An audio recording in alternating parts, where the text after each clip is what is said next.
JEE 2025 question.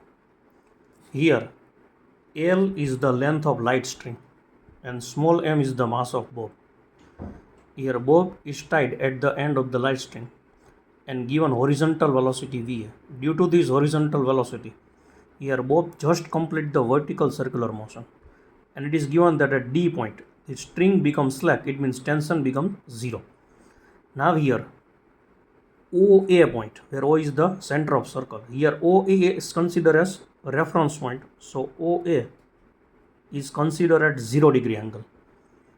Here OB makes an angle 60 with OA, so here theta B is 60. At B point velocity is VB, at C point velocity is VC. Here OC makes an angle 60 plus 30 plus 30, 120. So here at C point theta C is 120. And we want to find ratio of kinetic energy at B point to the kinetic energy at C point. Now from law of conservation of mechanical energy, relationship between VB and VA.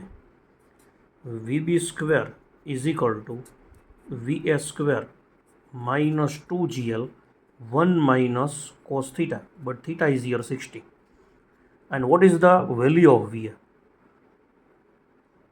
For just completing vertical circular motion, VA must be root phi GL.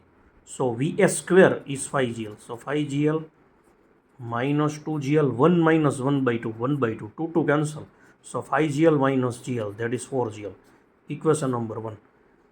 Now from law of conservation of mechanical energy, VC square is equal to VA square minus 2GL 1 minus cos theta, but here theta is 120 and cos 120 is minus 1 by 2. So VA square, it means phi GL minus 2GL 1 minus 1 by 2. So it becomes plus 1 by 2.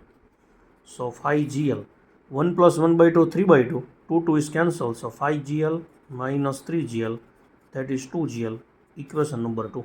Now kinetic energy at B to kinetic energy at C. Half mass of bob into VB square. Half mass of bob VC square. Half m is cancelled. So VB square upon VC square. It means 4GL upon 2GL. So answer is 2. Thank you.